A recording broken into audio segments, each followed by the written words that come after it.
各位老友，呢套係華發勤務新城最後一套嘅兩房望澳門海景嘅單位，72平方，3開間，望晒成個澳門景。左手澳門，右邊咧就係橫琴金融島，樓下就係華發商都同埋會展中心啦。咁呢套單位咧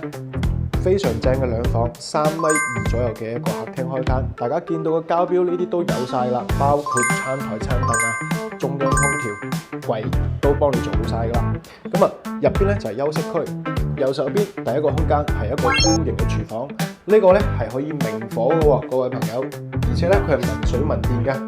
咁啊呢間客房大概係2.6米左右嘅一個開間啊，望翻出去咧亦都係非常正嘅一個澳門景觀嚟嘅。最後咧入翻我哋嘅主人房，咁啊呢間客房咧就非常大啦，3.2米左右嘅開間啊，望翻出去依然澳門橫琴嘅景觀一覽無餘啊！廁所嘅位置做咗乾濕分離3段式嘅設計，洗手盆、馬桶、淋浴空間。大家如果感興趣嘅話咧，私信 Kelvin 啦，呢套係最後一套啦。